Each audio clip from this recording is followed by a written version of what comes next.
Hello students, welcome back. आज हम लोग पढ़ने वाले हैं CFT means crystal field theory. Correct.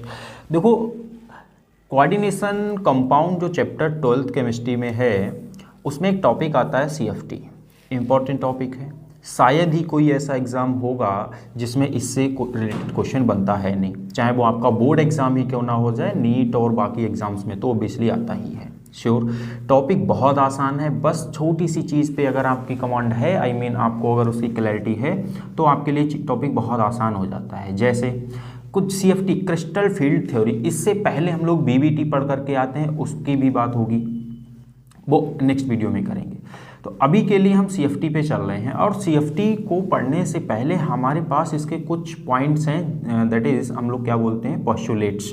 इसके कुछ पॉइंट्स हैं, उसको हम लोग देखते हैं, उसके बाद हम लोग एग्जांपल्स पे चलेंगे और उन्हीं पॉइंट्स को फिर इम्प्लीमेंट करेंगे और देखेंगे किस टाइप के क्वेश्चंस बनते हैं इस टॉपिक से, कितने टाइप के क्वेश्चन बनेंगे और उनमें क्या फिर वेरिएशन पॉसिबल है, जो आपको एग्जाम में फिर उस टाइप का नया कुछ भी नहीं होगा, सब कुछ इसी वीडियो में क्लियर हो जाएगा। ठीक है, तो देखिए स्टार्ट करते हैं। पोस्टुलेट नंबर 1 क्या है दोस्तों? पोस्टुलेट 1 में क्या बोला है? Crystal field theory considered metal ligand bond to be ionic arising purely from electrostatic interaction between central metal ion and the ligand. मतलब देखिए, बात इतनी सिंपल सी ये बताने की कोशिश में हैं हम लोगों को कि जो CFT होता है ना, CFT में ये कह रहे हैं कि जो सेंट्रल मेटल होता है एंड जो लिगेंड्स होते हैं उनके बीच में जो इंट्रैक्शन होता है, वो कैसा इंट्रैक्शन होता है? वो होता है इलेक्ट्रोस्टैटिक इंट्रैक्शन होता है। सही है, मतलब वो आयनिक बॉन्ड यहाँ पर कैसा है, ये देखिए, ionic arising purely from electrostatic interaction between central metal and ligand. बात समझ आ रही होगी आपको? तो आपका अगर ये सेंट्रल मेटल है और इससे जो लिगेंड के बीच जो अट्रैक्शन होता है ना, वो कैसा होता है? इलेक्ट्रोस्टैटिक इंटरेक्शन होता है। एक बात इन्होंने ये बता दी, हमें ये बात क्लियर हो गई होगी कि कोऑर्डिनेट कंपाउंड्स के अंदर जो सेंट्रल मेटल एंड लिगेंड के बीच इंटरेक्शन होता है, वो कैसा इंटरेक्शन होता है? Electrostatic. Point number 1। Now point number 2 में ये बोलते हैं ligand are treated as point charge in case ionic ligand और dipole in case of neutral ligand. अच्छा देखो लिगेंड, आपको ये एंटिटीज सारे ऑलरेडी पता होंगे लिगेंड क्या होता है, इसीलिए हम ज़्यादा उधर नहीं जा रहे हैं। देखो, लिगेंड अपने पास जनरली 2 टाइप के होते हैं, या तो वो नेगेटिवली चार्ज होते हैं, है ना, अदरवाइज वो न्यूट्रल होते हैं। न्यूट्रल तो नेगेटिवली चार्ज होगा या न्यूट्रल होगा। अगर वो नेगेटिवली चार्ज है तो उस लिगेंड को हम as a point charge consider करते हैं in case of anionic ligand, and dipole consider किया जाता है जब लिगेंड हमारा कैसा होता है? न्यूट्रल होता है। बात समझ आती है? तो इसका मतलब ये हुआ, अगर हम एग्जांपल के लिए आपको बोलूं कि H2O हमारे पास एक लिगेंड है, न्यूट्रल लिगेंड है, कोई चार्ज नहीं है। अच्छा, NH3 न्यूट्रल लिगेंड है। बात समझ आ रही है? जैसे हम बता दें आपको Cn माइनस हो गया, OH माइनस हो गया, ये अनायनिक लिगेंड है। इनको मतलब क्या, सेकंड पॉइंट में हमें क्या बताया गया कि जो 2 टाइप के लिगेंड आपके पास होते हैं ना, न्यूट्रल लिगेंड होता है वो एज अ डाइपोल कंसीडर किया जाता है, और जो नेगेटिवली लिगेंड चार्ज लिगेंड होते हैं वो as a point charge consider किए जाते हैं। 2 पॉइंट हम दिख चुके हैं। पॉइंट नंबर 3, बस 5 पॉइंट है, छोटे छोटे से हैं। फिर क्या बोलता है पॉइंट नंबर 3 में? The transition metal which forms central atom in the complex is regarded as positive ion if charge equal to its oxidation state in the complex. बात समझ आ रही है? This is surrounded by negative ligand और neutral ligand in case of neutral molecules such as NH3 H2O negative end of the molecule directed toward the metal ion. इतनी simple सी बात बता रहे हैं। क्या देखिए, कहने जो ट्रांजिशन मेटल है विच फॉर्म सेंट्रल मेटल, जो एज अ सेंट्रल मेटल, भाई डी ब्लॉक मेटल ही यूज की जा रही है कोऑर्डिनेट के अंदर, central atom in the complex is regarded as positive ion. ठीक है, मतलब जो आपके पास, सपोज मैं एक एग्जांपल देता हूँ आपको, मान लीजिए FeCN6-4। करेक्ट। तो ये जो हमारे पास में आ गई ना, ये क्या है? एज अ पॉजिटिव चार्ज ये कह रहे हैं कि हम कंसीडर, और इस पे जो पॉजिटिव चार्ज होता है वो इक्वल होता है इट्स ऑक्सीडेशन स्टेट, है ना। तो इसका अगर हम लोग ऑक्सीडेशन स्टेट हम आपको लास्ट में अभी सिखा करके आए हैं, अगर हमें Fe का बताना है तो इसका x सपोज करिए, बिकॉज हमें जिसका कैलकुलेट करना है उसको पता नहीं तो x मान लो। Cn साइनाइड -1 चार्ज है तो, और है कितना 6, एक Cn पे -1 चार्ज है तो 6 पे कितना -6 हो जाएगा, इक्वल टू -4। ये माइनस का 6 जब हम लोग इक्वल के लेफ्ट साइड ले जाएंगे, राइट साइड ले जाएंगे, देन क्या हो जाएगा देन ये हो जाएगा हमारे पास में +2। तो इस पे कितना चार्ज आ गया, +2 आ गया। तो यही कह रहे हैं कि जो इसकी ऑक्सीडेशन स्टेट होती है वो इसके पॉजिटिव चार्ज के इक्वल होती है। This is surrounded by negative ligand, और ये जो लिगेंड्स के थ्रू जो सराउंडेड होती है, in case of the neutral molecule such as negative end of the molecule is directed toward the metal ion. बस इतनी सी बात इन्होंने हमें ये बताई पॉइंट नंबर 3 के अंदर। Now point number 4 second last है, इसके बाद हम इन्हीं चीज़ों को इंप्लीमेंट करेंगे चल के। क्या बोलता है, the electron on central metal ion is are under repulsive forces from those ligand. अच्छा देखो एक चीज़ अभी हमने आपको बताई थी, जैसे क्या बताया था कि जो आपके पास FeCN6-4 जो है ये, देखो इसके पास भाई कुछ तो इलेक्ट्रॉन है, डी में जो इलेक्ट्रॉन इसके पास पड़े हैं वो इलेक्ट्रॉन, एंड साइनाइड भी जो Cn- है वो भी इलेक्ट्रॉन रिच स्पीसीज है, नेगेटिवली चार्ज है। तो जब ये इसके पास क्या करती है, इसकी तरफ आती है, इंट्रैक्शन बढ़ता है इन दोनों के बीच में, तो इलेक्ट्रॉन रिच स्पीसीज है वो, और इस पे भी इलेक्ट्रॉन अवेलेबल है, तो उनके बीच लगता है फिर रिपल्सन। तो वही बता रहे हैं कि repulsive forces from those on ligand, thus electron occupy d orbitals and वो इलेक्ट्रॉन किसमें d ऑर्बिटल में शिफ्ट हो जाते हैं ligand वाले, from the direction of approach the ligand। बात समझ आ गई होगी। चलिए लास्ट पॉइंट है, बस यहीं से सारी चीजें समझ आ जाएंगी आपको, इसके बाद में कोई क्वेश्चन नहीं रह जाएगा रिलेटेड टू CFT। ठीक है, देखो ये कह रहे हैं 5d ऑर्बिटल, ओबियसली डी में 5 ऑर्बिटल होते हैं, आइसोलेटेड गैसेस मेटल आयन, और उसे हम लोग क्या बोलते हैं, डिजेनरेट ऑर्बिटल्स बोलते हैं इन नॉर्मल सिचुएशन, जब एनर्जी इक्वल होती है पांचों ऑर्बिटल की। जैसे हम आपको चलो बताते हैं, मान लो आपके पास में ये डी ऑर्बिटल है, क्या है 1 2 3 4, तो अभी हम लोग इसको क्या बोल सकते हैं, डिजेनरेट। सबका हमने जो पोजीशन है वो सेम इस लेवल पे बनाया हुआ है, मतलब सबकी एनर्जी सेम है। ठीक है, फिर कहते हैं that is have same energy, degenerate का मतलब same energy. If a spherically symmetry field of negative charge surrounded the metal ion, these orbitals are remain degenerate, तब अभी भी ये सेम ही एनर्जी के रहेंगे। However the energy of orbital is raised because the repulsion between the field and the electron on the metal ion. समझ गए ना, जैसे लिगेंड इधर अप्रोच करते हैं इन ऑर्बिटल्स के, तो रिपल्सन लगता है, और मोस्ट ट्रांजिशन मेटल कॉम्प्लेक्सेस इधर 6 और 4 लिगेंड सराउंडेड द। जनरली क्या होता है हमारे पास में, हम लोगों के सिलेबस में, उसमें या तो 6 लिगेंड लगा हुआ करते हैं अपने पास में, या तो 4 लिगेंड लगे होते हैं। जब 6 लिगेंड अगर कॉम्प्लेक्स के साथ में प्रेजेंट हैं तो कहते हैं, अगर 4 होंगे तो टेट्राहेड्रल। देखो ये बोला है कि या तो टेट्राहेड्रल हो सकता है, वो कैसा हो सकता है, टेट्राहेड्रल हो सकता है, और स्क्वायर, या फिर स्क्वायर प्लेनर हो सकता है। ये चीज़ आपको हम सिखा देंगे अभी, कब 4 लिगेंड के साथ में ही कब टेट्राहेड्रल होगा, कब स्क्वायर प्लेनर होगा। बात समझ आती है। या फिर वो कहते हैं ऑक्टाहेड्रल कब होगा, जब 6 लिगेंड अटैच होंगे उस पर। बात क्लियर हो गई होगी आपको शायद। तो लिगेंड का नंबर अब मोस्टली आपको 2 टाइप का दिखेगा, या तो उसमें अभी हमने आपको पीछे एग्जांपल दिया था ना, देखो यहाँ पर भी 6 लिगेंड अटैच थे, तो 6 लिगेंड अटैच होंगे या 4 लिगेंड होंगे। जब होंगे 6 लिगेंड तो उसका कैसा होगा, ऑक्टाहेड्रल, और अदरवाइज अगर 4 है तो या तो वो स्क्वायर प्लेनर होगा या तो फिर वो टेट्राहेड्रल होगा। कब स्क्वायर प्लेनर होगा उसके लिए मैं आपको बता देता हूँ, स्क्वायर प्लेनर तभी, टेट्राहेड्रल तब होगा जब sp3 हाइब्रिडाइजेशन होगा, और स्क्वायर प्लेनर जब होगा जब dsp2 होगा। बात समझ आती है, dsp2 हो या dsp2 हो तो स्क्वायर प्लेनर, sp3 हो तो कैसा, टेट्राहेड्रल। और ऑक्टाहेड्रल के केस में भी 2 टाइप के हाइब्रिडाइजेशन हम लोग देख सकते हैं, या तो वो हमारे पास में d2sp3 होगा, अदरवाइज sp3d2 होगा। ये बात आपको हम पहले भी सिखा चुके हैं, ठीक है ना।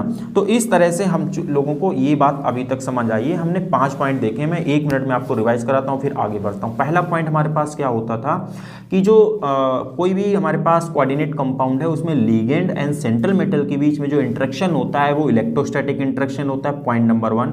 पॉइंट नंबर 2 कि जो लिगेंड 2 टाइप के अपने पास होते हैं, या तो न्यूट्रल होगा या तो फिर नेगेटिव होगा। जो नेगेटिव है वो as a point charge consider किया जाता है और जो न्यूट्रल होता है एज अ डाइपोल कंसीडर किया जाता है। यही बात इन्होंने बताई है। नेक्स्ट पॉइंट में हमसे ये बोला था कि जो कोऑर्डिनेट कंपाउंड में मेटल, सेंट्रल मेटल प्रेजेंट होती है, उसकी जो ऑक्सीडेशन नंबर होती है वो उस पे प्रेजेंट पॉजिटिव चार्ज के ही इक्वल होती है, वो इन्होंने बोला है। एंड लास्ट में हमको ये बोला है कि जो इक्वल एनर्जी के ऑर्बिटल्स होते हैं, डी ऑर्बिटल, उन्हें डीजनरेट बोलते हैं। जब लिगेंड अप्रोच करते हैं उनकी तरफ तो उनमें रिपल्सन लगता है और वो फिर स्प्लिट होते हैं। अब हम स्प्लिट होने की कहानी आपको आगे बताने वाले हैं कि वो स्प्लिट किस तरह से होते हैं। आपके पास में कॉम्प्लेक्स तो 2 ही टाइप के हैं, या तो 6 लिगेंड वाले या तो 4 लिगेंड वाले। अब आपको लेके चलते मेन कहानी की तरफ, और वो कहानी क्या है देखिए। वो कहानी कुछ ऐसी है,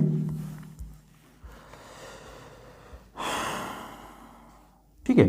तो देखो ये तो इसके पोस्टुलेट्स हैं, इनको हमें अगर आता है आपके एग्जाम में right the postulate of CFT तो वहाँ पे से लिख सकते हैं, बोर्ड एग्जाम के पर्पज से बात करें। अब जो हम आगे देखने वाले हैं ना, बेसिकली क्वेश्चन यहीं से बनता है और इस चीज़ को ध्यान से सीखिए। देखो मान लो आपको उसने बोल दिया कि भाई, अब यहाँ से क्वेश्चन बनने की पहले पॉसिबिलिटी मैं आपको बताता हूँ। सबसे पहले वो आपको कोई कॉम्प्लेक्स देगा, करेक्ट। आपको कोई उसने कॉम्प्लेक्स दिया और वो उस कॉम्प्लेक्स को देने के बाद आपसे वो क्या क्या चीज़ें पूछ सकता है वो देखिए। मान लो एक एग्जांपल लेते हैं हम लोग कि K4 FeCN होल 6, करेक्ट। इस तरह से आपको ये पोटेशियम K4 FeCN6 का एक ही हमें एग्जांपल दिया। अब हमसे बोलता है कि हमें ये बताइए कि इसका इलेक्ट्रॉनिक कॉन्फ़िगरेशन,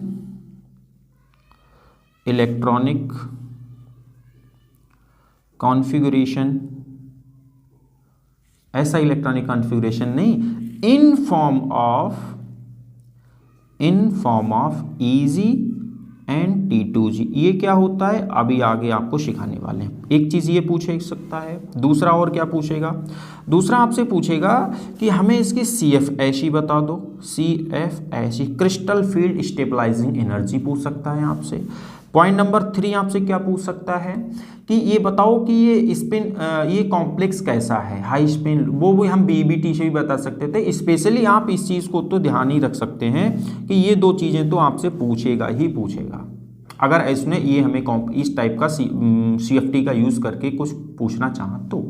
देखिए हम इसी पे थोड़ा सा आपको सिखाएंगे और आप 100% सीख जाएंगे इससे। देखो सबसे पहले आपको करना क्या है, सबसे पहले ये करना है कि आपको जो सेंट्रल मेटल है ना उस पर चार्ज पता करना है कितना प्रेजेंट है, I mean उसका ऑक्सीडेशन स्टेट चेक करना है। देखो पोटेशियम का कितना +1 होता है, लास्ट वीडियो में आपके सिखाया था कि जो फर्स्ट ग्रुप एलिमेंट होते हैं उनका ऑक्सीडेशन नंबर +1 होता है। तो पोटेशियम फर्स्ट ग्रुप का ये ना 1 हो गया, बट है कितने ये 4, तो × 4 प्लस Fe का आपको पता करना है तो x बता दो। Cn देखो ये है Cn का कितना चार्ज होता है, Cn -1 चार्ज होता है ना उस पर, तो -1 × 6, बिकॉज ये 6 लगे हुए हैं, इसके ऊपर कोई टोटल चार्ज तो है नहीं, तो = 0, करेक्ट।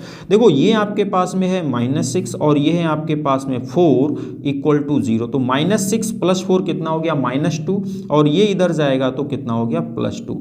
दैट मीन्स यहाँ पर जो दोस्तों Fe है ना वो +2 की फॉर्म में प्रेजेंट है, करेक्ट। एक बात तो ये। अब एक बात सोचिए, Fe जो आपके पास में है, Fe का एटॉमिक नंबर कितना 26। अगर आप इलेक्ट्रॉनिक कॉन्फ़िगरेशन Fe का बनाएंगे तो बनेगा 1s2 2s2 2p6 3s2 3p6 4s2 3d कितना 6, करेक्ट, यही तो बनेगा। अब देखो है क्या कि अगर आपने लेकिन आपके पास Fe तो है नहीं, आपके पास क्या है Fe +2, तो अगर आप Fe +2 का बनाएंगे तो यहाँ से 2 इलेक्ट्रॉन रिलीज कर दोगे आप, और जब 2 इलेक्ट्रॉन आप रिलीज करेंगे तो वो तो यहाँ से जाएगा, S वाले से जाएगा, आउटर मोस्ट तो यही है, तो यहाँ से देखिए ये तो आपके पास ऐसा ही रहने वाला है, 4s0 हो जाएगा, तो 2 इलेक्ट्रॉन यहाँ से रिलीज हो गए और आपके पास क्या बचा 3d6, बाकी ये वाला तो ऐसा ही रहा, रहा है यहाँ पे, सही है, तो ये बन गया। दैट मीन्स आपके पास में फाइनली बचा क्या, आपके पास तो डी में कितने इलेक्ट्रॉन है दोस्तों, 6, जो है आपके पास कुछ इस तरह से 1 2 3 4 5 6, सही है। प्रॉब्लम अभी ख़त्म नहीं हुई है, प्रॉब्लम अभी ना ये है कि यहाँ पर आपको ये चेक करना होता है कि आपके पास जो लिगेंड है ना, वो लिगेंड कैसा है। यहाँ पर लिगेंड आपके पास जो है वो लिगेंड है, ये हो गया स्ट्रॉन्ग फील्ड लिगेंड। अभी लिगेंड स्ट्रॉन्ग फील्ड कैसे, वीक फील्ड कैसे, देखो ये आपको स्क्रीन पे एक जो लिस्ट दिखाई दे रही है, ये सीरीज दिखाई दे रही है, ये लिगेंड की सीरीज है। ये इंक्रीजिंग ऑर्डर ऑफ स्ट्रेंथ है लिगेंड्स की। तो इसमें हम जैसे स्टार्टिंग से हैलोजेंस की तरफ से जैसे चलते चले जा रहे हैं CO की तरफ में, वो क्या है, वो इंक्रीजिंग ऑर्डर है स्ट्रेंथ का लिगेंड्स की, ठीक है। तो उधर देखो साइनाइड एकदम सेकेंड लास्ट में दिख रहा है, या हमें उधर दिख रहा है राइट साइड। तो इस तरह से आप क्या देख पा रहे हो कि इधर से जैसे हम लेफ्ट टू राइट चलते जा रहे हैं, इनकी स्ट्रेंथ इंक्रीज होती जा रही। तो साइनाइड भी हमें राइट साइड में दिखता नजर आ रहा है, इसका मतलब ये स्ट्रॉन्ग फील्ड लिगेंड हो गया। और स्ट्रॉन्ग फील्ड लिगेंड का काम ये होता है मेरे दोस्तों कि जो अनपेयर्ड इलेक्ट्रॉन होते हैं इनको वो पेयर्ड कर देता है। अच्छा, ये पेयर्ड कर देगा तो ये कैसे कन्वर्ट हो जाएगा, ये कुछ इस तरह से नहीं बन जाएगा, ये कुछ इस तरह से बन जाएगा।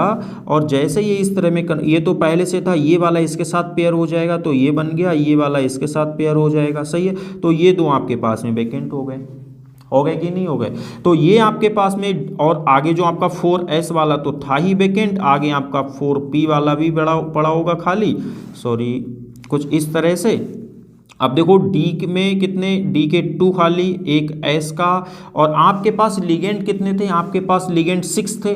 जब 6 लिगेंड थे तो एक लिगेंड एक इलेक्ट्रॉन पेयर डोनेट करता है, प्रोवाइड करता है, और एक ऑर्बिटल में 2 ही इलेक्ट्रॉन आ पाते हैं। इसका मतलब इसके पास 6 इलेक्ट्रॉन है, 6 लिगेंड हैं, तो इसको कितने ऑर्बिटल चाहिए होंगे, 6 ऑर्बिटल चाहिए ना। तो 6 ऑर्बिटल हमें 2 तो यहाँ से मिल गए, एक इधर से मिल गया, तो कितने हो गए 3, और 3 यहाँ चाहिए यहाँ से, तो P3। इसका मतलब यहाँ पर आपको समझ आ चुका है कि हाइब्रिडाइजेशन इस पे कौन सा है, D2sp3 है। एक बात तो आपको ये समझ आ गई, यहाँ BBT से भी समझ सकते थे, पीछे बात वही है भाई, उसी को इम्प्लीमेंट कर रहे हैं हम। इसी को आगे आपको सिखाने वाले हैं कि देखिए कि आपको ये पता चल गया है कि D2sp3 इस पे हाइब्रिडाइजेशन है।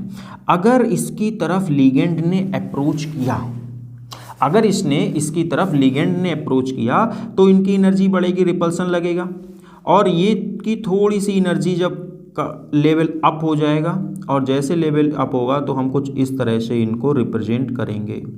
आगे होगी बात समझ। देन अब क्या होता है देखना, यहाँ पर बात खतरनाक समझने वाली है कि जैसे लिगेंड और ज़्यादा अप्रोच करता है, देन ये जो इसके 5 ऑर्बिटल है ना, ये स्प्लिट हो जाते हैं 2 सेट में, ये स्प्लिट हो जाते हैं 2 सेट में। और वो 2 सेट क्या है, बस वही समझने वाली चीज़ है। अभी हम आपको डायरेक्ट सिखा रहे हैं, बाद में इसके लॉजिक पे ले चलेंगे। देखो कॉम्प्लेक्स के अंदर जब 6 लिगेंड कभी भी आपको लगे दिख जाए, कितने लिगेंड, 6 लिगेंड, तो आप इसको 2 सेट में इस तरह से ब्रेक कर दिया करोगे, इस तरह से। इन 5 सेट में से 2 सेट ऊपर बनाओगे, 2 ऑर्बिटल ऊपर बनाओगे, एंड 3 ऑर्बिटल नीचे बनाओगे। कब, जब 6 लिगेंड लगे होंगे। तो मेरी बात को ध्यान से सुनिए, अभी मैं डायरेक्ट सिखा रहा हूं, बाद में लॉजिक पे लेके चलूंगा। जब कॉम्प्लेक्स में कभी भी 6 लिगेंड अगर लगे हुए हों तो आप उन 5 ऑर्बिटल को स्प्लिट करेंगे, और स्प्लिट करने की प्रोसेस ये हुआ करेगी कि उनमें से 5 में से 2 ऑर्बिटल को आप ऊपर बनाएंगे और 3 ऑर्बिटल को नीचे बनाएंगे। यहां तक तो कोई इशू नहीं है, ठीक है। अब देखो, अभी हमने आपको पीछे बताया था कि लिगेंड इसमें कैसा लगा हुआ है, स्ट्रॉन्ग फील्ड लिगेंड, तभी तो पेयरिंग ये कर पा रहा था। स्ट्रॉन्ग फील्ड लिगेंड जब लगे होते ना, तो इन दोनों के बीच में जो ये स्प्लिट हो रहा था, जब ये स्प्लिट होते हैं ना, दोनों 5 ऑर्बिटल जो थे वो जब 2 सेट और 2 ऑर्बिटल और 3 ऑर्बिटल के सेट में जब स्प्लिट होते हैं, तो एनर्जी स्ट्रॉन्ग ज़्यादा होने की वजह से, जब लिगेंड स्ट्रांग होता है तो स्प्लिट इतना ज़्यादा हो जाता है कि इनके बीच में ये गैप जो है ना, ये गैप बहुत ज़्यादा हो जाता है। और जब ये गैप बहुत ज़्यादा हो जाता है तो पहले जो इलेक्ट्रॉन्स होते हैं वो लो एनर्जी वाले में फिल होते हैं, और जब वो पूरा फुल हो जाता है उसके बाद हाई एनर्जी वाले में इलेक्ट्रॉन पहुँचेंगे।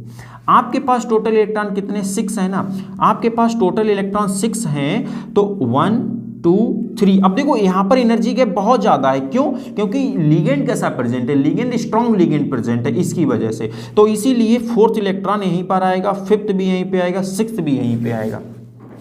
अगर मान लो यहीं पे वीक फील्ड लिगेंड लगा होता तो 1 2 3, फिर एनर्जी गैप ये कम होता, एनर्जी गैप कम होता तो तुरंत इलेक्ट्रॉन यहाँ पहुंच जाता। बात एकदम क्लियर हो रही होगी।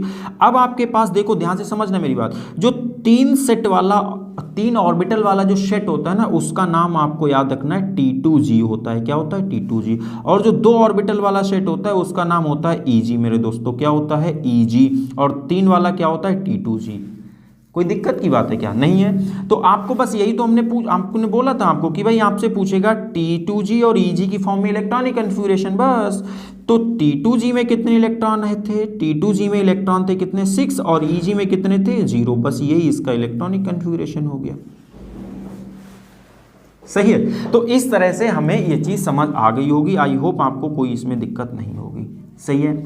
अभी आपके दिमाग में ये आ रहा होगा कि भाई ये हमें समझ आ गया है कि जब 6 लिगेंड होंगे तो जब हम उसको स्प्लिट करेंगे तो स्प्लिट करने के टाइम पे 2 ऑर्बिटल का सेट ऊपर बनाना है और 3 वाला बनाना है नीचे। बात समझ आ रही है? तो 2 वाला सेट आप ऊपर बनाएंगे, 3 वाला नीचे बनाएंगे। कब? जब आपके पास 6 लिगेंड लगे होंगे।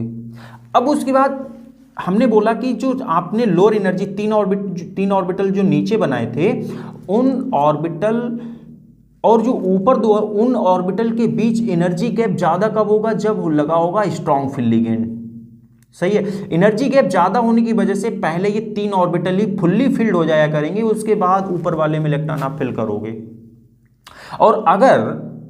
और अगर वो वहां पे वीक फील्ड लिगेंड लगा है तो आप क्या करेंगे? एक इलेक्ट्रॉन इन तीनों में पहले फिल करेंगे, फिर एक इलेक्ट्रॉन इनमें, फिर उसके बाद आप पेयरिंग स्टार्ट करेंगे। आ गई ना बात समझ? तो इस तरह से हमें एक बात ये समझ आ गई होगी। यहां तक तो कोई इशू नहीं। अभी आपके दिमाग में एक मुझे 100% बात समझ आ रही है। एक दिमाग में बात चल रही होगी कि सर 2 ही ऊपर क्यों जाएंगे, 3 नीचे क्यों जाएंगे? उसके पीछे लॉजिक है, मैं आपको बताऊंगा आगे। अभी क्वेश्चन पे आते हैं सीधे। देखो, अच्छा 6 वाली प्रॉब्लम तो शॉर्ट आउट हो गई आपकी। अब चलते हैं जब 4 लिगेंड लगे होंगे तब क्या होंगे। देखो, हमने पीछे ही बोला था 4 लिगेंड होंगे तो टेट्राहेड्रल होगा। कैसा होगा? टेट्राहेड्रल। और स्क्वायर प्लेनर होगा। उसके पीछे भी हम आपको लॉजिक बता के आए हैं कि स्क्वायर प्लेनर कब होगा? जब sp2 होगा। और टेट्राहेड्रल कब होगा? जब sp3 होगा। सही है ना? तो देखो, अगर मान लो 4 लिगेंड वाला कोई कॉम्प्लेक्स हम लोग लेते हैं, फॉर एग्जांपल NiCl4-2, ये हमने एक कॉम्प्लेक्स ले लिया। सही है। हमें ये बताना है कि इसकी स्प्लिटिंग जब होगी तो किस तरह से होगी। सही है। इसकी स्प्लिटिंग होने का कॉन्सेप्ट बहुत सिंपल है। सबसे पहले आपको वही इस पे चार्ज पता करना है। ऑक्सीडेशन निकल का, Cl का कितना? -1 होता है। 17 ग्रुप एलिमेंट है ना? और लेकिन यहाँ पे तो माइनस के कितना है? क्लोरीन कितना? 4 लगा हुआ है। इसका मतलब -4 हो जाएगा, इक्वल टू -2।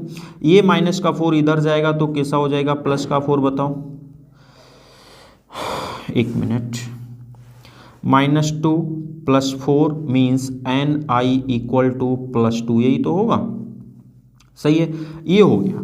अब यहाँ के बाद में आप देखिए, निकल जो रहता है, निकल का एटॉमिक नंबर कितना होता है?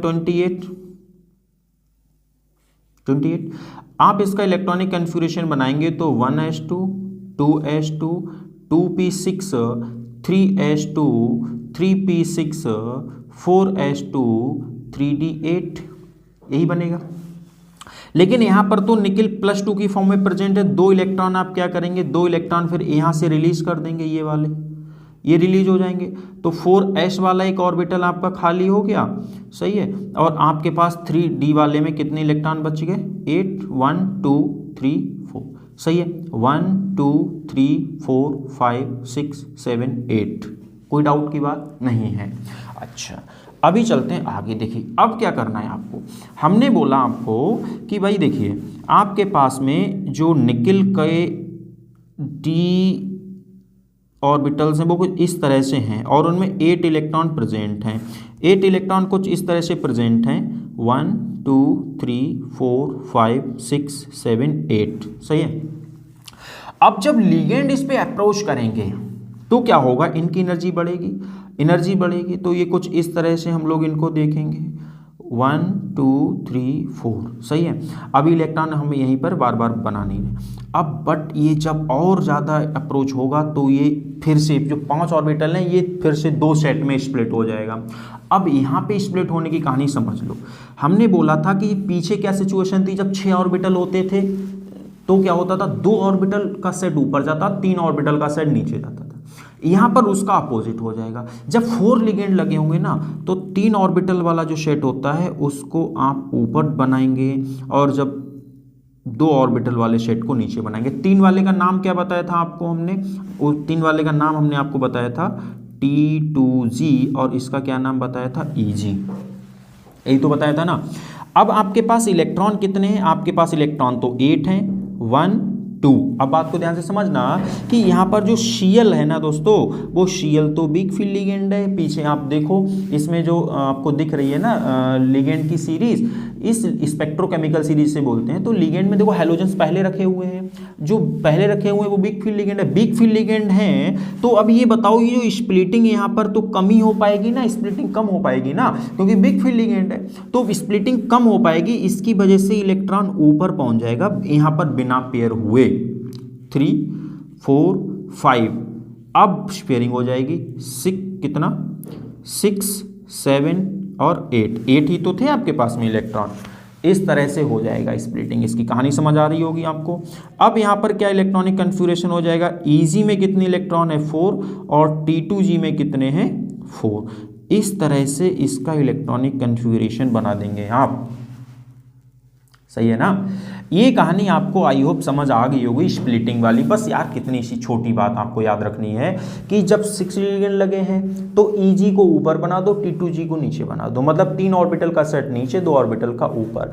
दूसरी बात, जब 4 लिगेंड लगे हैं तो क्या करो, तो इसका उल्टा बना दो, 3 वाला ऊपर बना दो, मतलब T2G को ऊपर बना दो, EG को नीचे बना दो। ये कहना चाह रहे हैं एक्चुअली, सही है। अब स्प्लिटिंग की कहानी क्लियर हो गई है। अब चलते हैं CFSE की तरफ। हमने क्रिस्टल फील्ड स्टेबलाइजिंग एनर्जी को कैसे आप कैलकुलेट करेंगे, उसकी कहानी बहुत सिंपल सी है, मैं आपको सिखा देता हूँ 2 मिनट के अंदर। देखो जब ये स्प्लिटिंग होती थी, जब ये स्प्लिटिंग कुछ इस तरह से दोस्तों होती थी कि मान लो 2 ऑर्बिटल ऊपर गए, EG ऊपर गया, T2G नीचे आ गया। देखो होता क्या है कि जो हमारे पास सेंट्रल लाइन होती थी ना, ये वाली, इस सेंट्रल लाइन से EG वाले के बीच का जो एनर्जी गैप होता है और जो सेंट्रल लाइन से T2G वाले के बीच का एनर्जी गैप होता है, वो एनर्जी गैप आपको पता होना चाहिए। ये होता है -2/5 और ये होता है +3/5। याद कैसे रखेंगे, अरे याद रखना है ना, बहुत आसान है। देखो अगर आपको एनर्जी गैप पता करना है, देखो यहाँ 3 ऑर्बिटल के साथ बताना है तो इसके अपोजिट जो ऑर्बिटल है 2 है ना, तो 2/5, टोटल ऑर्बिटल कितने 5 है ना, तो डिवाइडेड बाई 5 तो दोनों में आएगा।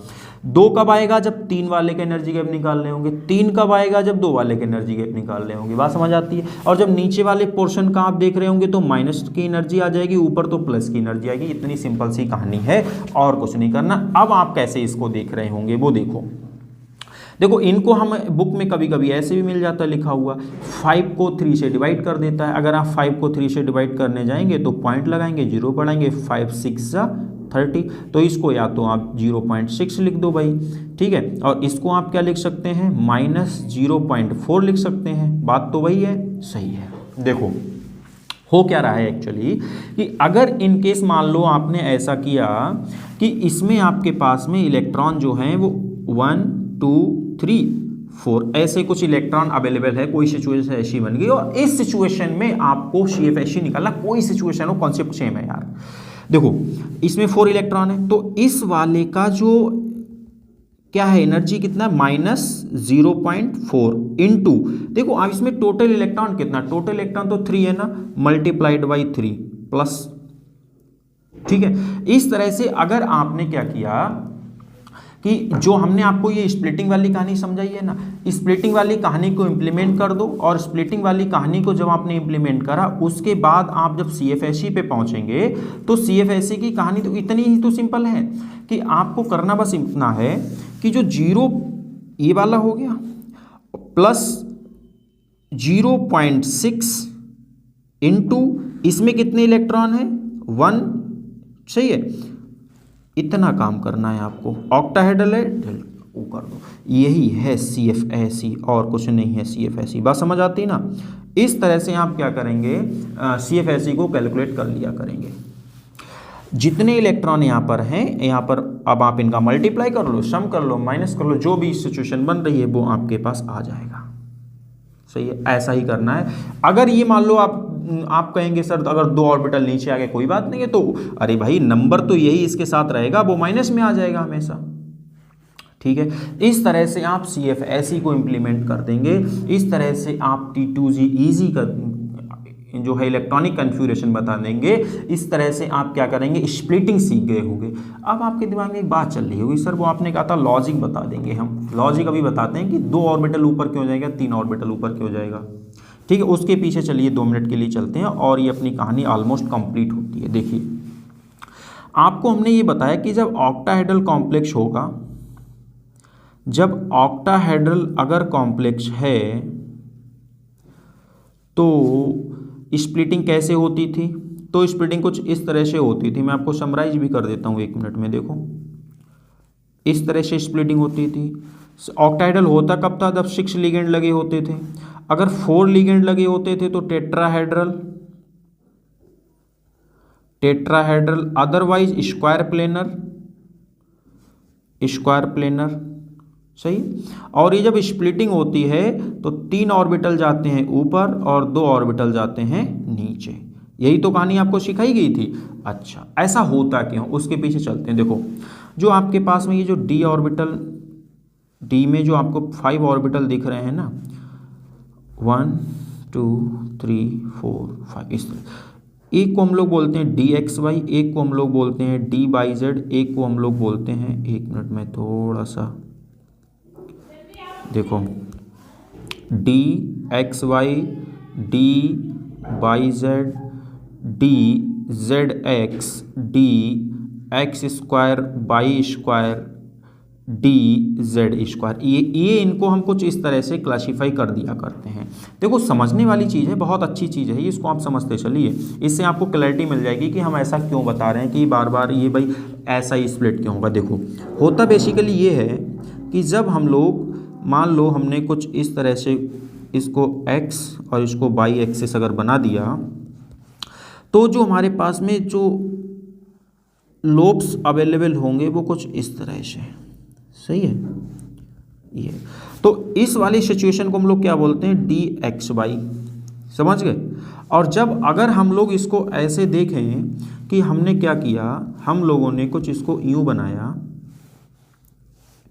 और अब हमने कहा कि देखिए ये आपके पास में x है, ये आपके पास में z है, और एक लोब आपके पास कुछ ऐसा अवेलेबल है, एक लोब आपके पास में कुछ ऐसा अवेलेबल है। इसको हम लोग बोलते हैं DXZ, सही है।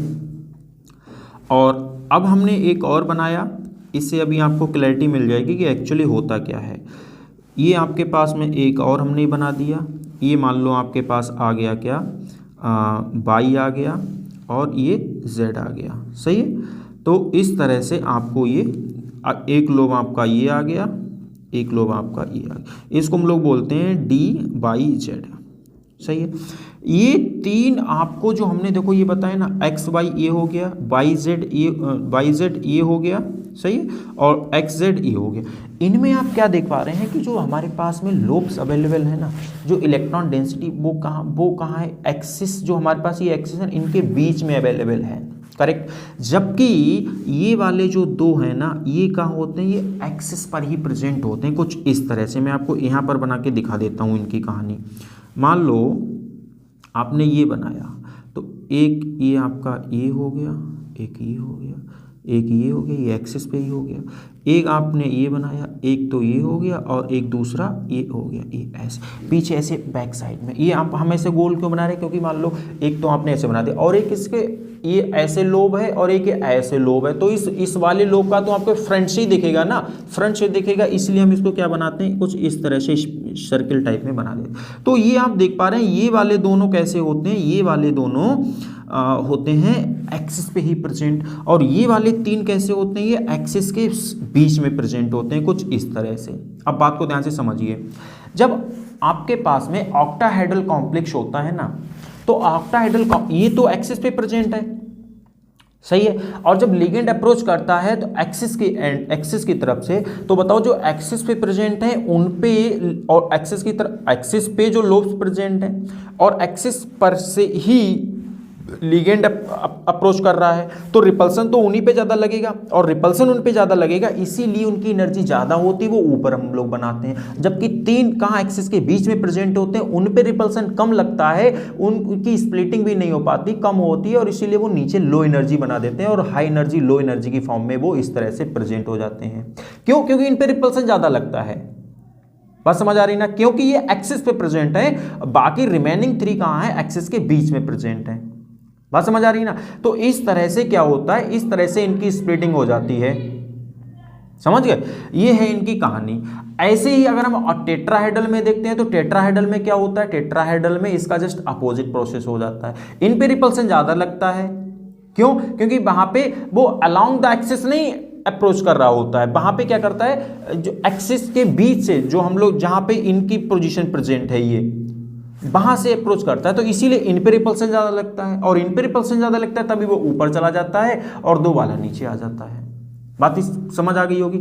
इस तरह से इनकी स्प्लिटिंग होती है, क्योंकि दो ऑर्बिटल ऑक्टाहेड्रल में ऊपर जाता है और टेट्राहेड्रल में नीचे आता है। ये कहानी है CFT की। आप इसको एक बार देख लो, बच्चे से बार बार देखो, एक बार देखेंगे और बढ़िया से आप बाकी एग्जाम्पल्स पे ट्राई करिए। अच्छा, एक तो कहानी ये हो गई। दूसरा, आपको अगर कभी कभी क्वेश्चन में पता क्या है, आपको कॉम्प्लेक्स नहीं देता है, आपको वो कॉम्प्लेक्स नहीं देगा, वो आपको सिचुएशन बना के दे देगा और बोलेगा कि अब T2G और EG की फॉर्म में हमें इलेक्ट्रॉनिक कन्फ्यूरेशन बता दो या CFHE बता दो। बस समझ गए। तो उस सिचुएशन में आप, अच्छा अभी बताओ, आपको कॉम्प्लेक्स जब देता था तो आप क्या उससे करते थे पता, आप ये पता करते थे कि सेंट्रल मेटल जो है, उस सेंट्रल मेटल के d ऑर्बिटल में कितने इलेक्ट्रॉन प्रेजेंट है, यही तो पता करते थे। और ये देखते थे कि लिगेंड कैसा लगा हुआ है, वीक फील्ड लिगेंड है या स्ट्रॉन्ग फील्ड लिगेंड है, और तो कुछ आपको उस कॉम्प्लेक्स की जरूरत ही नहीं, बस दो ही चीजें आपको पता होती थी, पता करनी होती थी उस कॉम्प्लेक्स की हेल्प से, कि भाई उसके जो सेंट्रल मेटल है उसके d ऑर्बिटल में कितने इलेक्ट्रॉन प्रेजेंट हैं, और उसमें जो लिगेंड प्रेजेंट है वो लिगेंड का नेचर कैसा प्रेजेंट है। और अगर यही दोनों बातें आपको अलग से सिंबल फॉर्म में दे दी जाएं, तो फिर आप कैसे जो है कर पाएंगे, बता देंगे हमें यही दो चीजें चाहिए। तो कभी कभी क्वेश्चन जो होता है वो हमें यही सिंबल दे देते, इन्हीं दोनों बातों को सिंबलिक फॉर्म में दे देता है और हमसे पूछ लेता है। चलिए, जैसे वो दोनों दो टाइप से क्वेश्चन यहाँ पर बन पाते हैं। देखो कभी कभी क्या करता है, डेल्टा हो, एक हमको ये दे देगा, एंड सिस्टम दे देगा, आपको सिस्टम बोल दिया, सपोज फॉर एग्जांपल D6 दे दिया उसने, और बोला कि कुछ इस तरह से दे देगा, और सिस्टम समझ रहे हो ना, सिस्टम ये है कि D में कितनी इलेक्ट्रॉन है वो दे दिया उसने, और ये बता दिया एक उसने ये सिंबलिक फॉर्म में हमको ये दे दिया। इसका मतलब, और आपसे कहता है कि इसकी फॉर्म में हमें जो है EG, इसका हमको EG एंड T2G की फॉर्म में, EG एंड T2G की फॉर्म में इलेक्ट्रॉनिक कन्फ्यूरेशन बता दो। बता देंगे, बिल्कुल बताएंगे, इसी की हेल्प से बताएंगे। क्यों? हमें सिस्टम तो पता चल गया, मतलब D में इलेक्ट्रॉन कितने हैं वो तो पता चल गया। अब पता करना है कि लिगेंड लगा कैसा है, स्ट्रॉन्ग फील्ड लिगेंड लगा है या वीक फील्ड लिगेंड लगा है। बात समझ आ रही है ना। तो जब भी कभी ऐसी कहानी अगर गिवन हो, ऐसी कहानी अगर कभी भी गिवन हो, तो आप देखो यहाँ पे जो ये स्प्लिटिंग एनर्जी है ना, ये स्प्लिटिंग, एक तो ये P है पेयरिंग पावर, तो पेयरिंग पावर अगर कभी भी ऐसी गिवन है तो आप उसको क्या बोलेंगे, क्या समझेंगे, पेयरिंग पावर अगर ज़्यादा है, मतलब कुछ इस तरह की कहानी अगर गिवन है आपके लिए, पहली वाली condition delta O greater than P, greater than P, तो वहाँ पे पेयरिंग हो जाया करेगी और पेयरिंग हो जाएगी। यहाँ पे क्या हो जाएगी, जब ये ग्रेटर देन है तो यहाँ पे क्या हो जाएगा दोस्तों, तो यहाँ पे आप पेयरिंग कर दिया करेंगे, और पेयरिंग कर देंगे तो इसका मतलब आप समझेंगे कि वहाँ पर जो लिगेंड प्रेजेंट, ठीक है। आपको ये दो केस दिए उसने। अब अगर ऐसा है कि ऐसी सिचुएशन आपके सामने आ गई, उसने कहा है कि जो डेल्टा ओ है वो ग्रेटर देन पी, इसका मतलब यहाँ पे क्या है, यहाँ पे स्प्लिटिंग ज़्यादा हो रही है, समझ गए ना, स्प्लिटिंग ज़्यादा हो रही है। तो बताओ स्प्लिटिंग जब ज़्यादा दूर दूर हमारे पास ऑर्बिटल का सेट प्रेजेंट होता तो पेयरिंग पहले फुल्ली फिल्ड नीचे वाला हो जाता था, तो इसीलिए आप यहाँ पर क्या कर दिया करेंगे, पेयरिंग कर दिया करेंगे। सही है। इसका मतलब क्या है कि ये स्ट्रॉन्ग फील्ड लिगेंड हमें बताने की कोशिश करा करेगा इस सिचुएशन में। कैसा बताएगा ये स्ट्रॉन्ग फील्ड लिगेंड बताएगा, जबकि यहाँ पर आप क्या सोचेंगे, ये वीक फील्ड लिगेंड है। सही है। और वीक फील्ड लिगेंड जब अगर है तो आप क्या करेंगे, फिर आप पेयरिंग नहीं करेंगे, पहले आप एक एक इलेक्ट्रॉन फिल करेंगे फिर ये। तो ये भी सिचुएशन आपके पास हो सकती है और आपके पास कॉम्प्लेक्स भी हो सकता है। आई होप आपके प्रॉब्लम सॉर्ट आउट हो गए होंगे, और अगर नहीं भी हुए हैं तो आप हमें बताओ, हम फिर से कोशिश करेंगे आपको सिखाने की। लेकिन समझ आ गया होगा यार, इससे ज़्यादा और कुछ है नहीं। तो आई होप आपके सारे प्रॉब्लम सॉल्व हो गए। आप CFT से रिलेटेड कोई क्वेश्चन अपना बना के देख लो, सारे क्वेश्चन बन जाएंगे, चाहे वो स्प्लिटिंग हो, चाहे T2G EG हो, चाहे आपसे CFSE निकलवाए, सारे क्वेश्चन CFT से रिलेटेड पोस्टुलेट याद कर लो और आराम से इसको इम्प्लीमेंट कर दो। आई होप सारी चीज़ें क्लियर होंगी। ठीक है, मिलते हैं नए टॉपिक से साथ में, और तब तक के लिए सीखते रहिए, पढ़ते रहिए, एंजॉय करिए। Okay, thanks for watching and keep learning. Thank you.